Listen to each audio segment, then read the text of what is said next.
Bom, então, módulo de saneamento básico, né, tratamento de esgotos, e a gente vai falar um pouquinho sobre algumas tecnologias aí de tratamento de esgotos sanitários. Bom, os esgotos são oriundos das nossas atividades cotidianas, né? Então, a utilização de água nos vasos sanitários, o afastamento das excretas, o uso de tanques para lavar roupa, a própria utilização da água para o banho, tudo isso dá origem, nessas correntes todas reunidas, dão origem ao que a gente tradicionalmente conhece como esgoto doméstico ou esgoto sanitário. A grande maioria da composição dos esgotos é oriunda de atividades domésticas, mais ou menos 98%, né? 2% vem de atividades industriais, essa composição pode variar dependendo aí da atividade econômica do município. Os maiores problemas associados ao esgoto sanitário, ao lançamento do esgoto sem tratamento no ambiente, né, dizem respeito a problemas de ordem microbiológica e aí o comprometimento da saúde pública das pessoas. Então, os esgotos eventualmente podem apresentar a presença de vírus, protozoários, helmintos, né, que estão associados a verminoses, a algumas doenças como disenteria, cólera, e a presença também de alguns poluentes, né?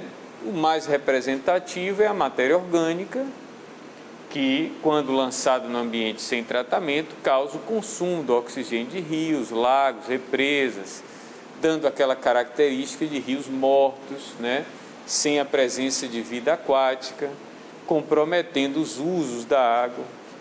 Os nutrientes, principalmente nitrogênio e fósforo, nitrogênio oriundo sobretudo da urina humana e o fósforo do uso de detergentes e sabões, estão associados à eutrofização, que é aquele problema do excesso de algas, que também prejudica os usos múltiplos da água, e a presença de sólidos em suspensão, que formam alguns bancos de lodo, né? E podem prejudicar também, desequilibrar o ambiente aquático.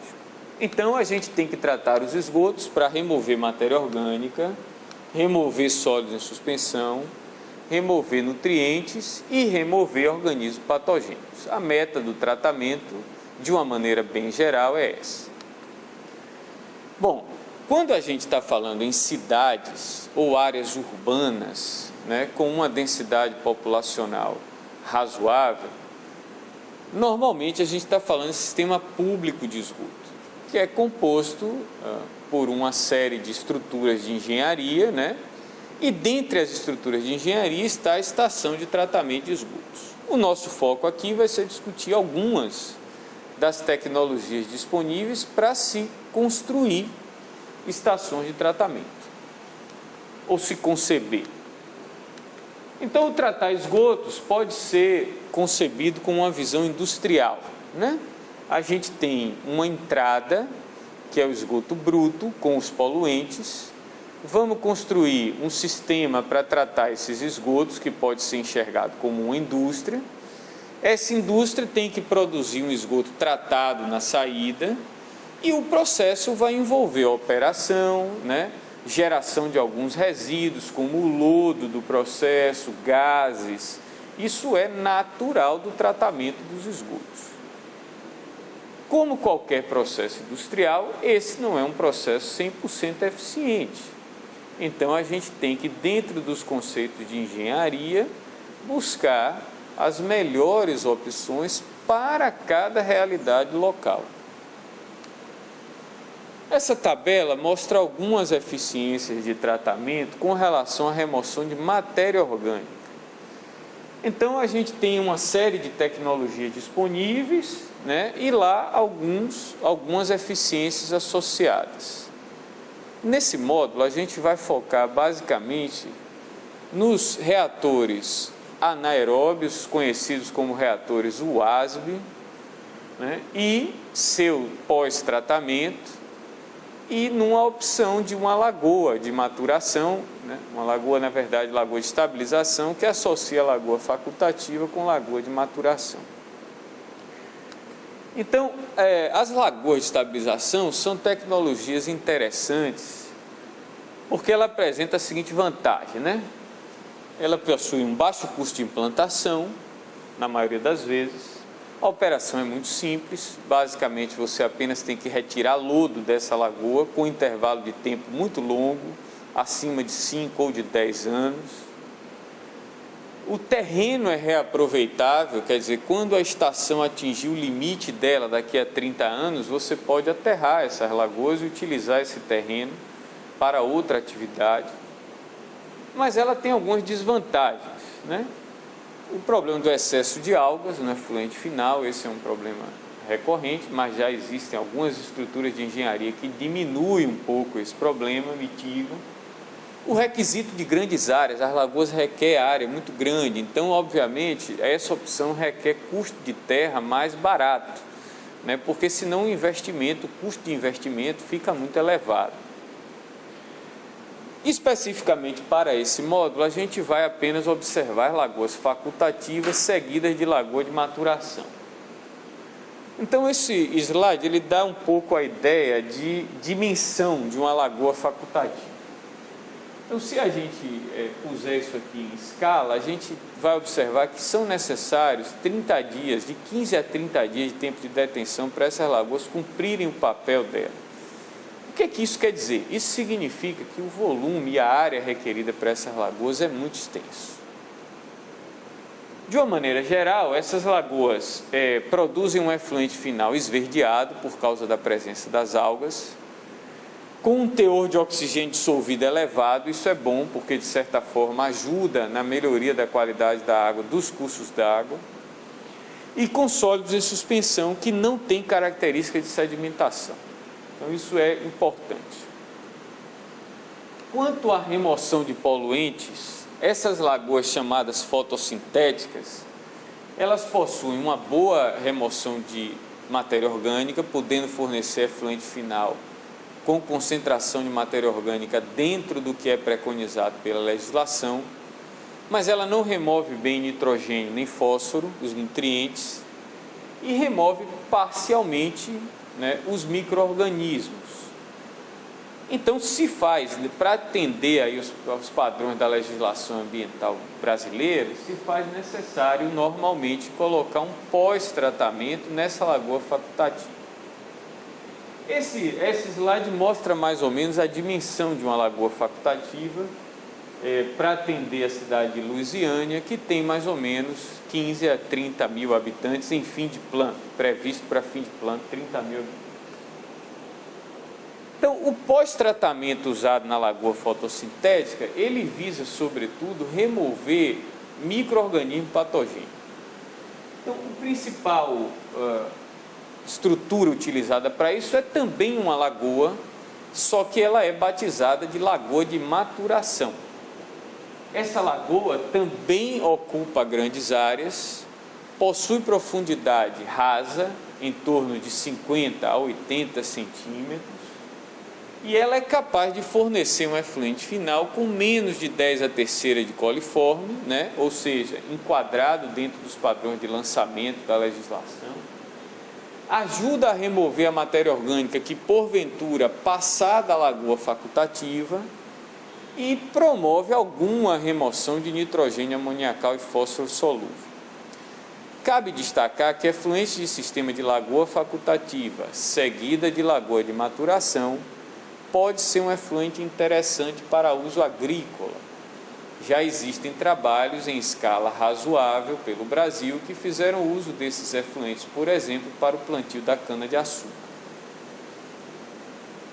Uma outra opção interessante para as áreas aí mais simples, né, onde não se tem operadores qualificados, né, são os reatores UASB. Os reatores UASB foram desenvolvidos na década de 90. O Brasil é hoje o principal país do mundo na aplicação dessa tecnologia, ao lado talvez da Austrália. Esses sistemas são sistemas que têm uma boa capacidade de remoção de matéria orgânica, mas por conta da própria natureza do processo biológico que ocorre dentro desses reatores, eles não removem bem os nutrientes e nem os micro-organismos patogênicos e vão requerer, portanto, pós-tratamento. Então, no Brasil, a gente tem associado reatores UASB com uma outra técnica de tratamento. Uma dessas técnicas são as wetlands construídas, né? São sistemas simples, que possuem boa integração na natureza e que utilizam basicamente um leito preenchido com brita e acima desse leito se planta algumas espécies chamadas macrófitas. Então é possível visualizar no slide algumas wetlands com diferentes fluxos, superficial, subsuperficial e vertical. A definição desse fluxo é um critério de projeto. As wetlands de fluxo superficial ocupam uma área um pouco maior, porém são áreas menores do que as lagoas que foram apresentadas anteriormente, e as wetlands de fluxo vertical requerem menos espaço, entretanto são um pouco mais sofisticadas do ponto de vista operacional. Essa é a foto de uma wetland de fluxo subsuperficial que a gente pode visualizar a macrófita. Essa macrófita plantada aí é a sombrinha chinesa, muito comum, né? Essa é uma wetland madura, onde a vegetação já está bastante desenvolvida, né? E um dos principais problemas operacionais associados ao wetlands é a necessidade de poda dessa vegetação e também o problema de entupimento do leito. Então a gente costuma se referir a esse problema como colmatação do leito. Mais ou menos a cada 5 anos vai ser necessária a substituição de todo o leito de brita, e isso precisa ser considerado porque o resíduo, essa brita que ficou em contato com o esgoto durante esse tempo, se torna um resíduo que requer disposição adequada. Aqui são mais algumas fotos de wetlands, essas feitas em solo natural. O processo construtivo é relativamente simples, são escavações, preenchido com a brita e depois vem o plantio da macrófita. Essa mostra a opção por plantação de taboa, que é uma outra macrófita também muito utilizada. E esses sistemas compostos de reator UASB seguido das wetlands têm se mostrado eficiente na remoção de matéria orgânica, eficiente na remoção de sólidos em suspensão, mas os nutrientes e os micro-organismos patogênicos, os estudos e os projetos instalados em escala real têm mostrado a necessidade de cloração do efluente final ou adoção de uma tecnologia de desinfecção. Alguns trabalhos em escala de pesquisa têm utilizado o plantio de wetland com outras macrófitas, por exemplo, o capim braquiária, que poderia servir de alimentação para rebanho. Então, existem trabalhos na região semiárida com plantio dessas espécies com resultados interessantes, feitos sobretudo na Paraíba, na região de Campina Grande. Mais algumas fotos das wetlands para ilustrar alguns detalhes construtivos, né? A necessidade de área é um pouco menor do que as lagoas, né? Cerca de 1/3, mais ou menos, em escala bem aproximada. E se destaca aqui a necessidade de pensar num tratamento que remova, depois das wetlands, os organismos patogênicos. Bom, os reatores UASB, eles também podem ser associados com lagoas de polimento. Ao invés do uso de wetlands, se pode projetar lagoas de polimento depois dos reatores UASB. Esses sistemas, eles possuem a vantagem de diminuir a área requerida da lagoa. Então, com relação ao primeiro que foi apresentado, que são sistemas com lagoas facultativas seguidas de lagoa de maturação, esse sistema ocupa uma área menor.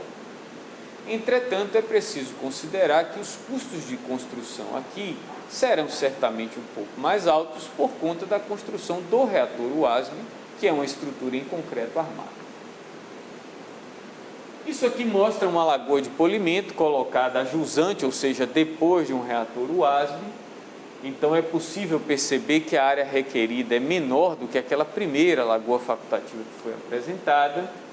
Essa é uma alternativa de instalação de lagoa de polimento de UASB com chicanas, o que diminui ainda mais a área requerida, mas é preciso chamar a atenção para o fato de que esse sistema também produz muitas algas no efluente final, né?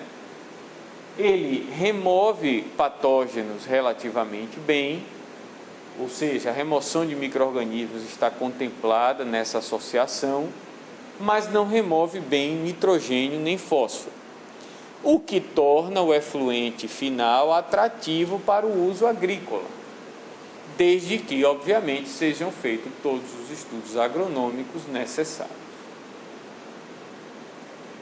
Bom, esses foram exemplos de sistemas centralizados de tratamento, né? Adequados principalmente para regiões urbanas ou com uma densidade populacional que justifique a construção de um sistema coletivo de coleta de esgoto, que nós também costumamos chamar de sistemas centralizados. Claro que na zona rural dos municípios é preciso se pensar em uma alternativa um pouco diferente. Primeiro porque os custos de construção de rede, nesses casos, se tornam muito elevados. A distância entre as residências solicitará redes de esgotamento sanitário muito caras do ponto de vista construtivo e também operacional. Então, a gente tem que pensar em soluções descentralizadas, né? E dentre as soluções descentralizadas, os tanques sépticos, popularmente conhecidos como fossas sépticas, né, são muito interessantes, embora alguns associem eles a instrumentos ou equipamentos rudimentares, né? Isso não é 100% verdade. A fossa séptica, quando bem construída, ela pode nos fornecer remoção de DBO, matéria orgânica, da ordem de 30%, por exemplo. Claro que isso é muito pouco. É preciso, então, associar a fossa séptica com outros tratamentos igualmente simplificados, né? Porque não faz nenhum sentido você colocar um sistema simples como um tanque séptico e depois colocar uma tecnologia complexa, principalmente porque em sistemas descentralizados o papel do cidadão é fundamental na operação e na manutenção do sistema. Então, ocorre obrigatoriamente uma necessidade de transferência de tecnologia que muitas vezes os encarregados do setor saneamento acabam se esquecendo. É preciso capacitar a população para que ela, então, cumpra o papel dela, né, de manter os equipamentos descentralizados de acordo com o que o projeto preconiza, porque senão eles não vão cumprir o papel dele de preservação ambiental e da qualidade da saúde pública. Um dos sistemas mais simples que existe é associar os tanques sépticos, a fossa, aos filtros anaeróbios, né? Então aqui a gente tem um exemplo disso feito em escala rural, na zona rural do município. É possível capacitar as pessoas para construir esses tanquinhos. Eles podem ser semi-enterrados, lacrados para evitar problema de contaminação das pessoas e animais domésticos, né? E também podem ser sistemas comprados prontos, né? Você pode adquirir esses sistemas em fibra de vidro reforçado, existem diversos fabricantes no Brasil, os custos variam dependendo da vazão, claro, de quantas pessoas você quer atender. Você pode associar as fossas com os filtros anaeróbios, né? E depois lançar em corpo receptor. Quais as limitações desse processo? A remoção de matéria orgânica é muito boa, entretanto, não remove bem nutrientes e a carga patogênica precisa também ser considerada. São limitações naturais do processo, né? O que se pode prever aí é que talvez o efluente final, o esgoto tratado desses sistemas, possa ser reutilizado na própria propriedade com um processo de desinfecção simplificado. Por exemplo, o efluente que sai do sistema fossa filtro anaeróbio de uma família poderia ser armazenado em um tanque de fibra de polietileno ou fibra de vidro reforçada. Se poderia fornecer pastilhas de cloro para desinfetar esse efluente, e essa família teria então uma água que poderia ser utilizada na irrigação de algumas culturas. Mais uma vez, essa opção precisa ser avaliada também do ponto de vista agronômico. E há que se salientar a necessidade de fornecimento de informação à população que porventura venha fazer uso desse efluente, né? Bom, essa é uma foto de um filtro anaeróbio. Já existe também no mercado algumas empresas que fornecem filtros anaeróbios prontos, né? Não necessariamente eles precisam ser construídos em loco, podem ser montados. A estrutura é muito simples, envolve brita, né? Materiais disponíveis no local da maioria dos municípios brasileiros, né? Hoje em dia também se pode comprar enchimentos plásticos, mas a gente não recomenda muito porque ainda são muito caros, né? Então a grande maioria utiliza a brita mesmo. Bom, caso a opção não seja o uso do efluente da fossa filtro ou o descarte dele nos rios, nós podemos infiltrar, né, esse efluente do filtro anaeróbio, da fossa filtro anaeróbio, no solo. Essa técnica, chamada de infiltração lenta, pode ser feita de diversas formas. A mais difundida na população é o uso de sumidouros, né, que é uma expressão, uma palavra muito difundida por aí. Eu gostaria de construir uma fossa, um filtro anaeróbio e fazer um sumidouro. Mas esse sumidouro, ele não pode ser construído de qualquer maneira. Ele também tem técnicas de construção adequadas, né?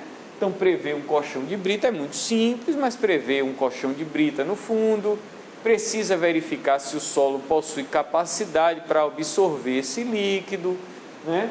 Existem testes apropriados para isso, então envolve um pouco de engenharia simples, né? Mas envolve. Não se deve deixar essa etapa somente a cargo da população. Uma outra possibilidade de infiltrar o esgoto tratado no solo é utilizar valas de infiltração lenta de areia. Isso vai depender muito do tipo de solo que você dispõe. Para terrenos arenosos, né, tem aqui um exemplo, né, por exemplo, de como se fazer essa vala de infiltração. Uma outra técnica de pós-tratamento de efluentes tratados em filtros anaeróbios pode ser a construção de filtros intermitentes de areia. Esses sistemas são, na verdade, filtros de areia verticais, né, que são operados de maneira alternada. Então ele requer, de certa forma,